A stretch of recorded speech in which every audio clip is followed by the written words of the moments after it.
Dans le paisible village de Mirania, une jeune fille nommée Lila vit le jour dans des circonstances tragiques. Sa mère, qui avait souffert de complications lors de l'accouchement, perdit la vie, laissant son père, Thomas, dévasté par cette perte. Plongé dans un profond chagrin, Thomas jura de ne jamais se remarier et choisit d'élever seul sa fille. Il ne pouvait supporter l'idée de vivre séparé d'elle. Afin de l'aider, sa mère âgée vint vivre avec eux, devenant ainsi tout l'univers de Lila. Elle lui donna tout l'amour qu'elle possédait, et Thomas trouva un peu de paix en la présence de sa mère, surtout lorsqu'il voyait combien Lila et sa grand-mère étaient heureuses ensemble. Les deux femmes étaient inséparables, et Lila ne pouvait imaginer sa vie sans la chaleur et le soutien de sa grand-mère. Un jour, Thomas dut partir pour un voyage d'affaires, promettant de revenir le soir même. Mais à mesure que la nuit avançait et qu'il ne revenait toujours pas, la grand-mère de Lila, qui préparait le dîner dans la cuisine, constata que le courant avait été coupé. La maison se retrouva dans l'obscurité totale. Inquiète, elle appela Lila pour lui dire de rester où elle était, tandis qu'elle allait allumer le générateur. En chemin vers le balcon, où le générateur était stocké, elle trébucha et tomba violemment.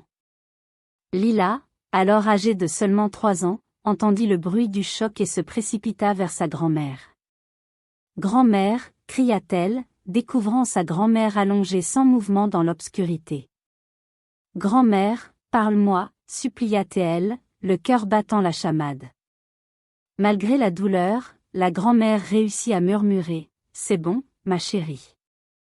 Reste calme. Tout ira bien. » Mais sa voix était faible, et Lila pouvait voir qu'elle peinait à bouger. Ce n'est qu'après ce qui sembla une éternité que le courant revint, éclairant faiblement la scène. Sa grand-mère, après un immense effort, réussit à entrer à l'intérieur, mais elle était trop épuisée pour continuer à cuisiner. Lila alla se coucher ce soir-là sans avoir dîné, la maison plongée dans un silence inhabituel. Le lendemain, lorsque Thomas revint, se disculpant de ne pas être revenu plus tôt, il apprit la chute de sa mère. Il s'empressa de lui donner les médicaments nécessaires, espérant un rétablissement rapide. Mais une semaine plus tard, un autre coup terrible frappa, la grand-mère de Lila s'éteignit dans son sommeil. Cette perte déchira le cœur de Lila, qui ne pouvait comprendre pourquoi la personne qui l'avait toujours protégée et aimée venait de partir. Thomas, bouleversé par cette nouvelle perte, tenta de consoler Lila, mais rien ne semblait pouvoir alléger la douleur. Le poids du vide laissé par sa mère était immense. Cependant, quelques années plus tard, lorsqu'elle n'avait que 4 ans, Thomas se remaria avec Aïcha, une femme belle et attentionnée. Thomas se réjouissait d'avoir trouvé quelqu'un qui s'occupait si bien de Lila, et il lui en était profondément reconnaissant. Mais ce bonheur se révéla de courte durée. Dès qu'Aïcha donna naissance à leur fille, Sandra, son attitude envers Lila changea radicalement. Si Lila était ravie d'avoir une petite sœur et se contentait de jouer avec elle, Aïcha, elle, n'avait qu'une obsession, protéger sa propre fille. Chaque fois que Lila s'approchait de Sandra, Aïcha lui hurlait de ne pas toucher à sa fille, l'accusant de lui porter malheur. Elle lui disait que c'était la faute de Lila si sa mère était morte et que la maison, autrefois remplie de joie, était désormais froide et hostile.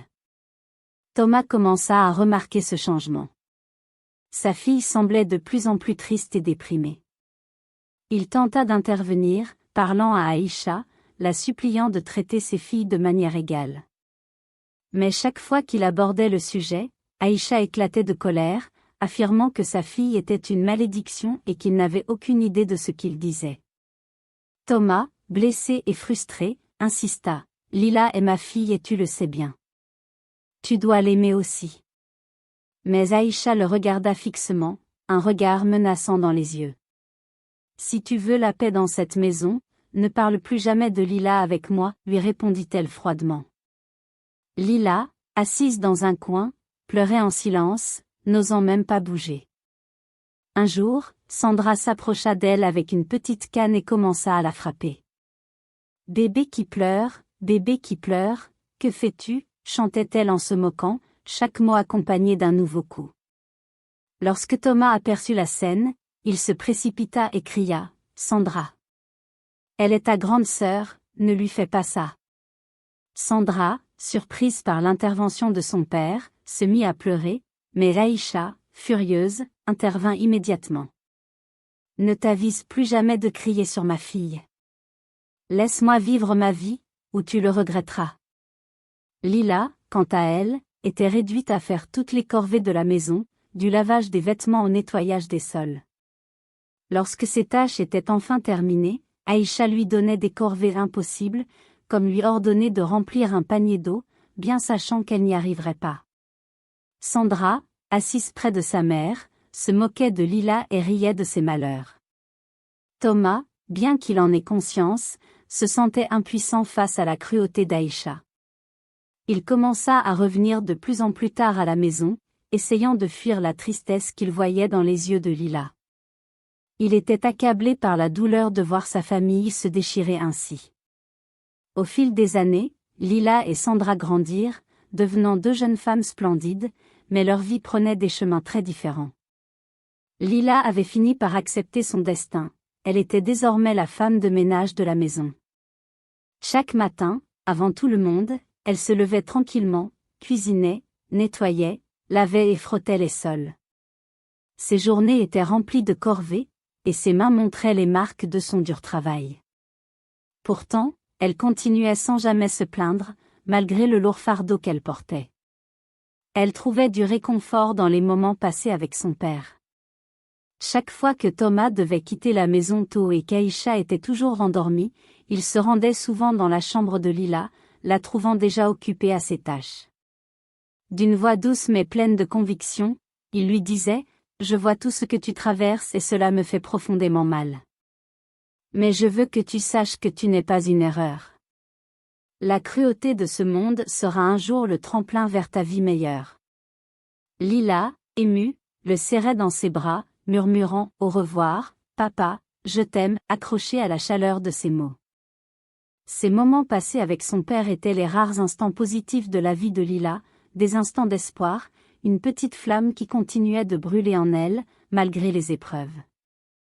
Elle chérissait ces mots, croyant qu'un jour, elle parviendrait à surmonter ses difficultés et à trouver la liberté qu'elle désirait tant. Un après-midi, alors que Lila était occupée à laver une pile de vêtements, elle entendit frapper à la grille. Elle laissa son travail en suspens et se hâta de voir qui était à l'entrée. À sa grande surprise, ce furent deux hommes âgés, vêtus de manière sobre, qui se tenaient là. « Bonjour, mademoiselle Lila », saluèrent-ils poliment. « Nous venons de la part de ton père. » Lila, intriguée et un peu inquiète, les invita à entrer. Une fois assis, l'un des hommes s'avança et expliqua, « Nous venons d'un village voisin, celui de Tiara. Aujourd'hui, lors de notre réunion, nous avons remarqué qu'une voiture était tombée dans un fossé. Nos jeunes hommes se sont précipités pour secourir un homme gravement blessé. Dans ces derniers instants, il nous a demandé de venir te dire ceci, ne laisse pas la vie te briser comme cela m'a brisé. » Lila, le cœur serré, se mit à crier, « Non. Mon père ne peut pas mourir. Il ne peut pas me laisser seule ici. » Mais Aïcha, affichant une froideur peu commune, se tourna vers les anciens et demanda, les yeux plissés, « A-t-il dit quelque chose d'autre ?» Les anciens secouèrent la tête. « Non, il est parti juste après avoir donné ce message. » Aïcha, les yeux fixés sur les deux hommes, leur dit d'un ton glacial, « Vous pouvez partir maintenant. » Elle referma la porte après leur départ, et, immédiatement, un sourire sinistre apparut sur son visage. Elle se tourna vers Lila et, d'une voix pleine de mépris, murmura, « Prépare-toi à vivre l'enfer. Si tu croyais que ça allait s'arrêter là, tu te trompes. » Sans autre avertissement, Aïcha fonça dans la chambre de Lila, arracha tous ses vêtements et ses chaussures, puis les emporta dans l'arrière-cour où elle alluma un feu. Alors que les flammes s'élevaient dans l'air, elle ricana, « C'est ma maison et personne ne rivalisera avec ma fille. » Lila s'effondra, pleurant sur le sol, tandis que les flammes dévoraient ce qui lui appartenait encore. Au palais, Le roi Obé régnait sur Futuna depuis plus de 30 ans, guidant son peuple avec sagesse et force. Son fils, le prince Martin, avait été envoyé à l'étranger à l'âge de 10 ans pour poursuivre ses études. Maintenant, selon la tradition du pays, il devait revenir, et selon les coutumes ancestrales, se marier avec une jeune femme de Futuna pour assurer la stabilité du royaume. Un décret royal fut donc publié. Toutes les jeunes femmes éligibles de la ville de Futuna seraient rassemblées pour un processus de sélection. Les 10 meilleures seraient choisies pour vivre au palais pendant 3 mois, permettant au prince Martin de faire son choix. Le roi, soucieux de l'avenir de la ville, insista pour que le grand chef du village supervise ce processus avec la plus grande rigueur. Dans les coulisses, Aïcha, déterminée à voir sa fille, Sandra, choisie, avait soudoyé le grand chef pour garantir que sa fille serait parmi les finalistes. Sandra, excitée à l'idée de participer, se prépara avec empressement. Mais au moment où elle se préparait, Aïcha, d'un ton autoritaire, cria « Lila, ne reste pas là à regarder. Range mes chaussures immédiatement. » Lila s'empressa de s'exécuter, mais à ce moment-là, Aïcha fit irruption dans la pièce. « Qu'est-ce que tu fais ici ?» cria-t-elle. « Tu n'as pas ta place ici. Va-t'en, je ne veux pas que tu gâches ce moment. » Lila, sans dire un mot, se hâta de sortir, le cœur lourd, tandis que Sandra, toute fière, se dirigeait vers la porte, la tête haute, prête à se montrer digne de sa future couronne. « Ne me fais pas honte, Lila, dit Aïcha avec un sourire cruel. Tu vas rester à l'écart, comme toujours. » Alors qu'elle s'éloignait, Sandra se retourna et dit à sa mère, « Maman, je ne devrais pas avoir apporté mon propre sac. Trouve quelqu'un pour le faire. » Aïcha, en la regardant, éclata de rire, gonflée de fierté. « Tu es vraiment ma fille, Sandra. Puisse ton royaume régner pour toujours. » Lila, bien que brisée par l'humiliation, obéit à contre-séhur, enfila ses vieilles pantoufles et se rendit à la porte avec un sac de main à la main. Alors qu'elle se dirigeait vers la mairie, où la cérémonie de sélection avait lieu, le poids de la honte était insupportable pour elle. Pourtant, dans un coin de son esprit, une petite voix lui disait qu'un jour, elle s'élèverait au-dessus de tout cela. À la mairie, tous les chefs et intervieweurs étaient déjà arrivés bien avant l'heure prévue, attendant que les derniers préparatifs soient terminés. Les femmes éligibles, vêtues de leur plus belle tenue, se pressaient, impatientes d'attendre l'apparition du prince. Parmi elles, Sandra se tenait droite, fière, pleine d'anticipation. Lila, quant à elle, se sentait invisible, réduite à un simple spectateur dans cette compétition pour laquelle elle n'avait pas été choisie. Les interviews commencèrent, et chacune des jeunes femmes se présenta avec un sourire éclatant, espérant capter l'attention du prince Martin. Lila, elle, resta en retrait, observant en silence, quand soudainement, l'un des intervieweurs la remarqua. « Pourquoi n'êtes-vous pas à l'intérieur ?» lui demanda-t-il avec étonnement, voyant qu'elle se trouvait en dehors de la salle où les autres dames étaient réunies. Lila sourit humblement et répondit, « Je ne suis même pas qualifiée pour être servante ici. Je ne suis venue que pour soutenir ma sœur. » L'homme, un peu déconcerté, se tourna vers le grand chef, qui lui donna un signe de tête. « Le grand chef souhaite vous voir à l'intérieur, annonça-t-il. Ainsi, Lila entra dans la salle, l'esprit encore confus. Le grand chef la regarda un instant et lui dit, « Vous devrez rejoindre les autres. » Il s'adressa ensuite aux candidates, leur expliquant les règles de la sélection. Chacune devait se préparer à passer 3 mois au palais pour permettre au prince de faire son choix. Le visage de Lila était une image de surprise alors qu'elle acceptait la lettre qu'on lui remettait. Elle savait que cette sélection apporterait davantage de tension à la maison. À peine rentrée chez elle, Lila et Sandra furent accueillies par Aïcha avec un sourire triomphant. « Je savais qu'il vous choisirait, Sandra, dit-elle, mais son regard changea lorsqu'elle vit les larmes de sa fille cadette. « Qu'est-ce qui ne va pas ?» Sandra, éclatant en sanglots, répondit difficilement, « Je n'ai pas été choisie. » Le visage d'Aïcha se figea, choqué par la nouvelle. La colère et l'incompréhension déformèrent ses traits. Que s'est-il passé? Pourquoi n'es-tu pas dans la liste? S'écria-t-elle, ses yeux lançant des éclairs de frustration. Lila, toujours en retrait, tendit la lettre qu'elle avait reçue. Ils m'ont invité à venir au palais, maman, murmura-t-elle, son cœur battant la chamade. Aïcha tourna brusquement son regard vers elle, ses yeux se durcissant. Tu n'iras nulle part, ordonna-t-elle, sa voix glaciale. Tu n'es pas censé faire partie de ce monde. Reste là où tu es, et laisse ma fille, Sandra, se préparer à son futur. Les jours suivants furent un véritable enfer pour Lila. Aïcha ne lui laissait aucun répit, la forçant à faire toutes les tâches ménagères sans fin, cherchant à l'épuiser pour qu'elle n'ait pas la force de se rebeller. Lila, épuisée mais déterminée, n'osait rien dire, craignant la colère de sa belle-mère. À l'aube du départ pour le palais, Aïcha la réveilla brutalement. « Lève-toi, Lila. Prépare-toi. Il te reste 15 minutes pour te présenter au palais à temps. » Lila se leva, la tête lourde de fatigue et de désespoir.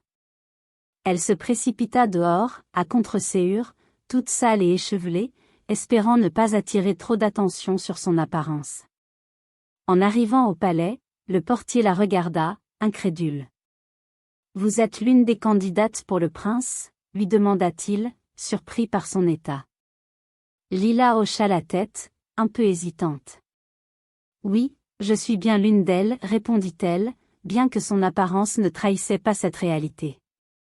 Le portier, visiblement gêné par l'état de Lila, fit appel à l'un des serviteurs du palais pour lui donner des vêtements de rechange.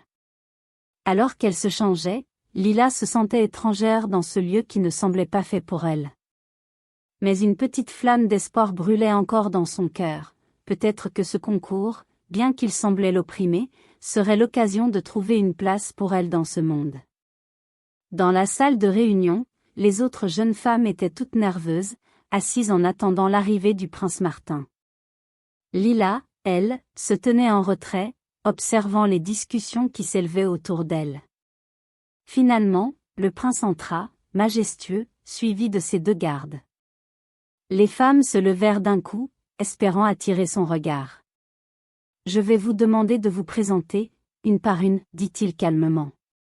Chaque candidate s'avança, ajoutant des compliments, espérant se faire remarquer.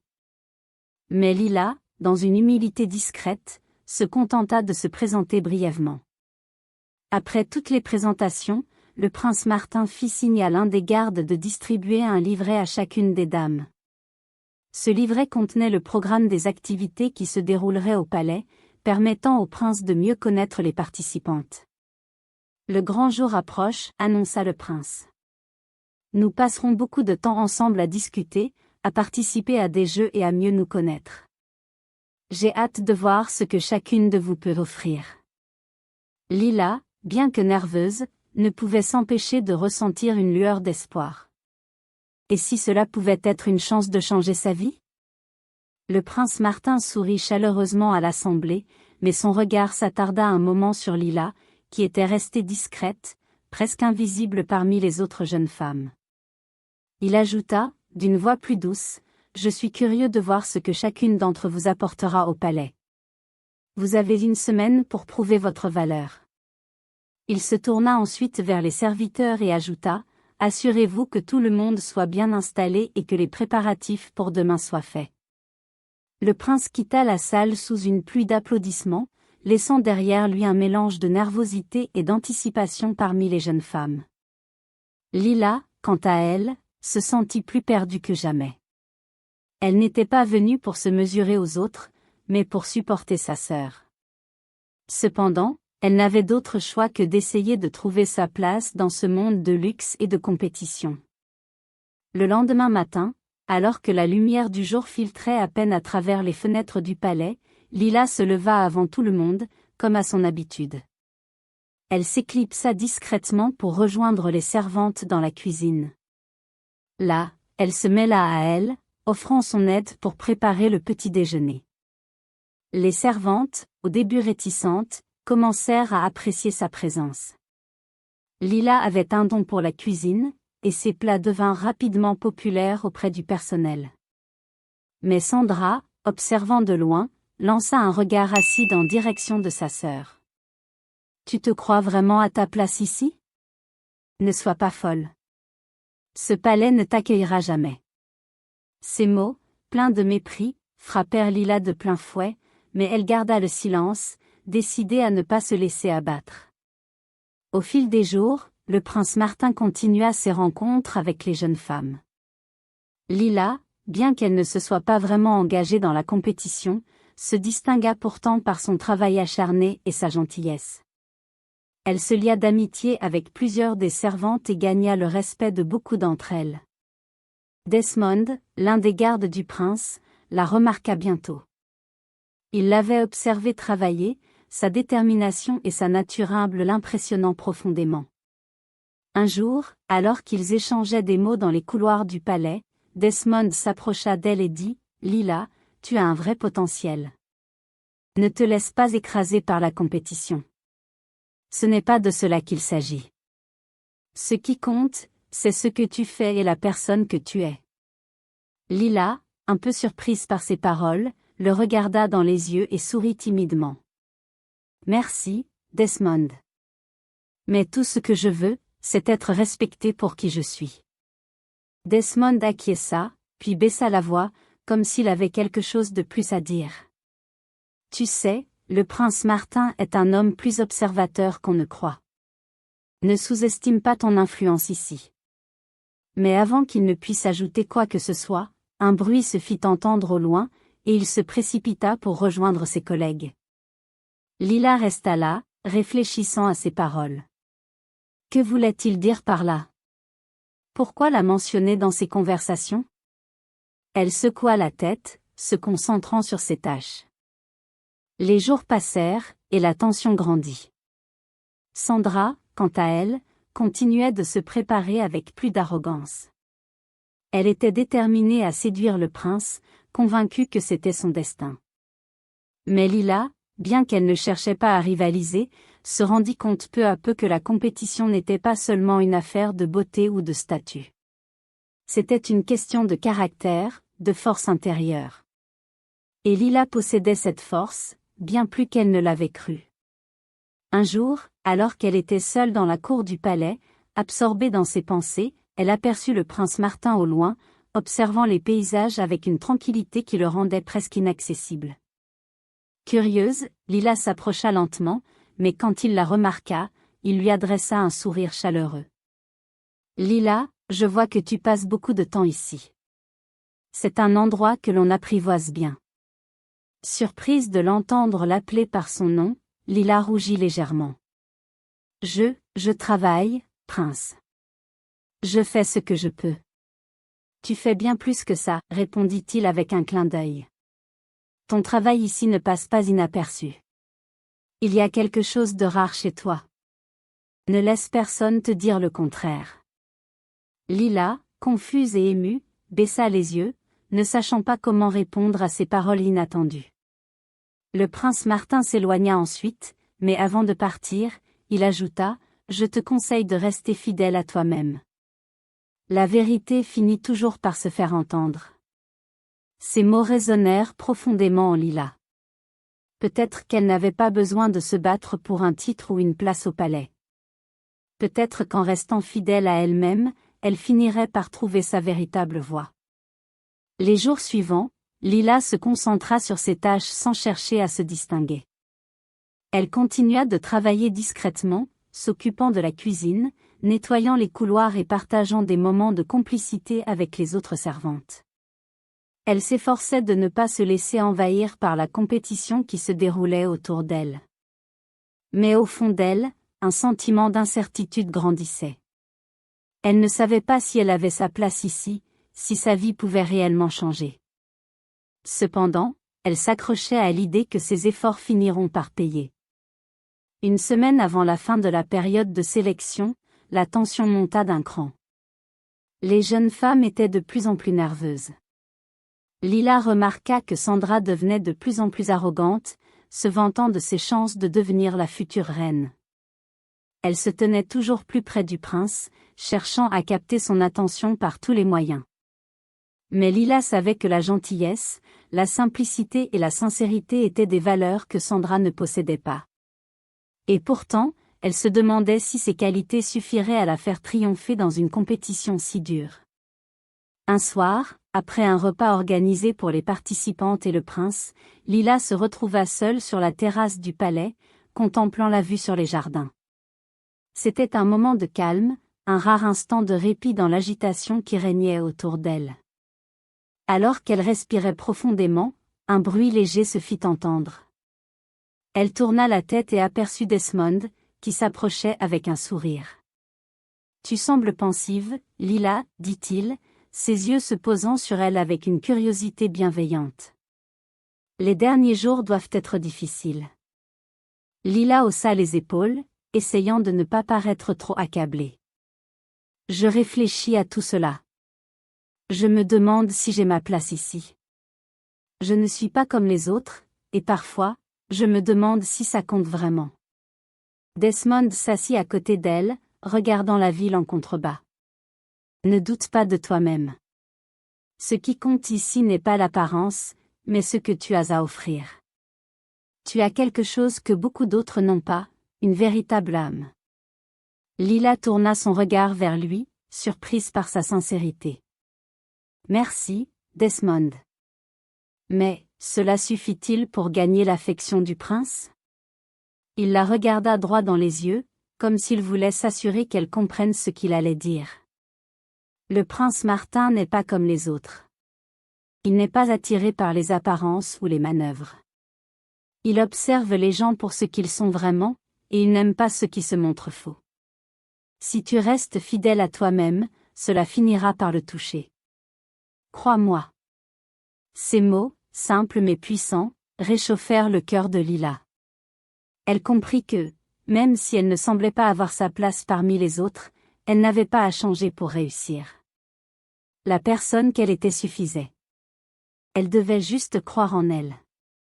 Les jours suivants, Lila se consacra pleinement à son travail, mais sans jamais perdre sa sérénité. Elle savait que le moment de la décision approchait, mais elle ne se sentait plus aussi pressée ni angoissée qu'auparavant. Elle accepta que, quelle que soit l'issue, elle aurait joué son rôle avec honneur. Le grand jour arriva enfin. Tous les prétendants étaient réunis dans la salle du palais, attendant l'annonce du prince. Lila se tenait parmi les autres, son cœur battant la chamade. Aïcha, qui se tenait à ses côtés, lançait des regards furieux à Lila, mais celle-ci garda la tête haute. Elle savait que, peu importe ce qui se passerait, elle ne se laisserait pas briser. Le roi obéit, accompagné de son fils, monta sur l'estrade, et l'atmosphère dans la salle devint lourde de tension. Les invités se turent, attendant le moment fatidique. « Mes chers amis, » commença le roi, d'une voix solennelle. « Nous sommes ici aujourd'hui pour annoncer la future reine de Futuna, celle qui, par ses qualités et son engagement, guidera notre royaume vers l'avenir. » Il marqua une pause, ses yeux se tournant vers son fils, le prince Martin. « Mon fils, c'est à toi de faire ce choix. » Le prince Martin s'avança, son regard passant sur les jeunes femmes qui se tenaient devant lui. Les secondes semblaient s'étirer à l'infini. Puis, il s'arrêta, ses yeux se posant sur Lila. Un silence lourd s'abattit sur la salle. « Je choisis Lila, » dit-il finalement, sa voix calme mais déterminée. Lila, stupéfaite, sentit son cœur s'emballer. Les murmures se répandirent dans la salle, et la surprise se lisait sur tous les visages. Mais Lila, émue, sentit une vague de chaleur envahir son corps. Elle n'y croyait pas. Elle avait été choisie, non pas pour sa beauté, ni pour sa richesse, mais pour la personne qu'elle était réellement. Aïcha, qui avait suivi l'événement avec mépris, se redressa brusquement, ses yeux remplis de colère et de confusion. « Ce n'est pas possible !» s'écria-t-elle, tandis que Sandra restait figée, incapable de comprendre ce qui venait de se passer. Lila se leva, les jambes tremblantes, et s'avança lentement vers le prince. Quand elle arriva près de lui, il lui tendit la main, un sourire bienveillant sur les lèvres. « Bienvenue dans ton avenir, Lila, dit-il. Je savais que tu serais celle qui porterait ce royaume avec sagesse. » Lila prit la main du prince Martin, le cœur battant avec une émotion qu'elle n'avait jamais connue. Lorsqu'elle se tourna vers la salle, un silence profond s'était installé. Les invités, stupéfaits, la regardaient, certains avec admiration, d'autres avec incompréhension. Lila, pourtant, ne ressentait ni arrogance ni fierté. Tout ce qu'elle ressentait, c'était un profond soulagement, comme si un lourd fardeau venait de se lever de ses épaules. En se dirigeant vers le prince, elle aperçut Aïcha dans la foule. Les yeux de sa belle-mère brillaient d'une colère sourde, mais Lila n'y prêta plus attention. Elle avait compris que sa victoire n'était pas une question de vengeance, mais simplement celle de rester fidèle à elle-même. Le prince Martin la conduisit au centre de la pièce, et alors qu'il s'apprêtait à prononcer un discours, il tourna son regard vers elle. « Lila, tu ne m'as pas simplement impressionnée par tes actions, mais par la pureté de ton cœur. Ce royaume a besoin de quelqu'un qui incarne l'intégrité et la sagesse, et je crois que tu es cette personne. » Les murmures dans la salle se poursuivirent, mais cette fois, ils étaient moins suspicieux et plus respectueux. Lila n'aurait jamais imaginé que ce jour arriverait. Elle n'avait jamais voulu cette position pour le pouvoir ou la gloire. Son unique désir avait toujours été de trouver sa place, d'être vue pour ce qu'elle était et non pour ce qu'on voulait qu'elle soit. Après un instant de silence, le roi Obed se leva à son tour, son visage empreint de fierté. Aujourd'hui, nous assistons non seulement à la sélection de notre future reine, mais aussi à une leçon d'humilité pour nous tous. Lila n'a pas cherché à plaire par la beauté, ni par la manipulation. Elle a choisi d'agir avec bonté et courage. Nous avons beaucoup à apprendre d'elle. Les invités applaudissaient maintenant bruyamment, et même Aïcha, bien que visiblement contrariée, dut se résoudre à accepter la décision. Lila, les mains légèrement tremblantes, se sentit submergée par la vague d'émotions qui l'envahissait. Ce qu'elle avait enduré pendant toutes ces années, chaque épreuve, chaque humiliation, tout cela avait mené à ce moment. Elle n'était plus la petite fille qui pleurait dans l'ombre. Elle était prête à guider. Le prince Martin s'avança vers elle et lui murmura à l'oreille, « Tu n'as pas seulement gagné mon respect, Lila. Tu as gagné le respect de tout un royaume. Nous allons ensemble bâtir un avenir dont ce pays sera fier. » Elle tourna son regard vers lui, un léger sourire aux lèvres. « Merci, prince. Mais je crois que ce n'est pas moi seul qui vais faire la différence. Ce royaume a besoin de chacun de nous, et ensemble, nous ferons de grandes choses. » Le reste de la journée fut consacré aux célébrations. La musique, les danses et les sourires emplissaient la salle du palais. Lila, bien qu'encore sous le choc, commença à s'habituer à la nouvelle réalité qui s'imposait à elle.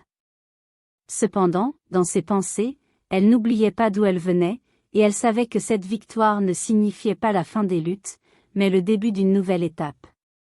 Sandra, qui avait perdu son arrogance, se tenait à l'écart, le regard perdu. Elle n'avait pas compris pourquoi elle n'avait pas été choisie. Mais, dans le fond, elle savait que son attitude l'avait desservie. Lila, quant à elle, comprenait que ce n'était pas la fin de l'histoire. Cela marquait simplement le début de son véritable voyage. Les jours suivants, Lila s'adapta progressivement à sa nouvelle vie au palais. Elle n'était plus une simple servante. Elle était l'élue, celle qui aurait la charge de guider le peuple de Futuna. Mais elle n'oubliait jamais les épreuves qu'il avait façonnées. Elle savait que la route serait encore semée d'embûches, mais pour la première fois depuis longtemps, elle se sentait prête à affronter tout ce que l'avenir lui réservait. Un soir, alors qu'elle se tenait sur la terrasse du palais, observant la ville qui s'étendait à perte de vue, elle sentit une présence à ses côtés. Le prince Martin s'approcha doucement. « Tu t'habitues à tout cela ?» demanda-t-il. Lila sourit. Peut-être pas encore, mais je commence à comprendre que tout cela est plus qu'un titre ou un rôle. C'est une responsabilité. Et je ferai tout ce qui est en mon pouvoir pour honorer ce royaume. Le prince la regarda avec respect. Tu as ce qu'il faut pour être une grande reine, Lila. Je suis heureux de t'avoir choisi. Lila se tourna vers lui, les yeux brillants d'une détermination nouvelle. Merci, prince. Ensemble, nous irons loin. Pour Futuna, pour notre peuple. Et ainsi, Lila commença son voyage en tant que reine de Futuna, non pas par la chance ou la faveur, mais par sa force intérieure, son intégrité et son désir sincère de faire une différence. Elle savait que les défis seraient nombreux, mais elle était prête à les affronter, car elle avait enfin trouvé sa place dans ce monde. Les mois passèrent rapidement, et la vie de Lila au palais se stabilisa. Chaque jour apportait son lot de défis, mais aussi de découvertes. En tant que reine, Lila était confrontée à des décisions importantes qui touchaient le peuple de Futuna. Mais elle n'était pas seule dans cette tâche. Le prince Martin, qui s'était avéré être un soutien précieux, l'aidait à chaque étape. Ils travaillaient de concert, échangeant leurs idées et leurs rêves pour l'avenir de leur royaume. Cependant, Aïcha, bien qu'elle se soit montrée plus discrète depuis l'ascension de Lila, n'avait jamais accepté pleinement la situation. Elle se tenait souvent à l'écart, murmurant des paroles de mécontentement dans l'ombre. Mais Lila, maintenant entourée de conseillers dignes de confiance et d'amis loyaux, ne laissait pas ces murmures affecter ses choix. Elle savait qu'elle devait rester fidèle à ses convictions et à ses responsabilités envers son peuple. Au fil des mois, le royaume de Futuna commença à prospérer sous la direction de Lila et Martin. Le peuple, qui avait d'abord douté d'elle, commença à voir les fruits de ses décisions. Lila apporta des réformes qui améliorèrent la vie des paysans, des commerçants et des artisans. Les récoltes furent abondantes, l'éducation se développa et les jeunes filles, autrefois invisibles dans la société, commencèrent à se voir offrir de nouvelles opportunités. Un jour, alors que Lila visitait un village au sud du royaume, elle rencontra une jeune fille qui l'interpella. « Reine Lila, dit-elle timidement, grâce à vous, je peux maintenant aller à l'école. J'ai l'opportunité d'apprendre, et je rêve de devenir médecin. » Les yeux de Lila se remplirent de larmes en entendant ces mots. Elle savait que ces petites victoires, ces changements dans la vie des gens, étaient ce qui comptait vraiment. Sandra, de son côté, avait quitté le palais peu après la décision du prince Martin. Après des mois de réflexion et de solitude, elle revint finalement vers Lila, cherchant à réparer leur relation. « Je suis désolée pour tout ce que j'ai fait, Lila, dit-elle un jour, les yeux pleins de remords. J'étais trop arrogante et égoïste. Mais je vois maintenant que tu es la personne qui mérite ce royaume. » Lila, ayant grandi au fil des mois et des épreuves, lui répondit avec douceur, « Il n'est jamais trop tard pour changer, Sandra. Nous avons toutes les deux une place ici. Peut-être pas de la manière dont nous l'avions imaginé au départ, mais il est encore temps de trouver notre voie ensemble. » L'histoire de Lila, de sa douleur, de ses sacrifices et de sa victoire, devint légendaire dans tout le royaume de Futuna. Elle n'était plus seulement la fille d'un homme dévasté par la perte de sa femme, ni la jeune servante qui avait survécu à l'hostilité de sa belle-mère. Elle était devenue une reine forte, une dirigeante juste et aimée de son peuple. Mais elle n'oubliait jamais d'où elle venait. Chaque décision qu'elle prenait, chaque action qu'elle entreprenait, était guidée par l'expérience de la souffrance et de la persévérance. Et tandis que le soleil se couchait sur Futuna, un royaume paisible et prospère, Lila se tenait à la fenêtre du palais, son regard porté sur l'horizon. Elle savait que sa route ne serait jamais facile, mais elle était prête à marcher sur ce chemin, guidée par l'amour, l'humanité et l'espoir qu'un monde meilleur était possible, même pour ceux qui étaient nés dans l'ombre. Et ainsi, Lila, la jeune fille autrefois brisée par la douleur, devint la reine que Futuna attendait. Elle n'était plus une simple spectatrice dans son propre destin. Elle était l'architecte de son avenir, une reine qui avait trouvé sa place dans un monde qu'elle avait appris à façonner, un pas à la fois.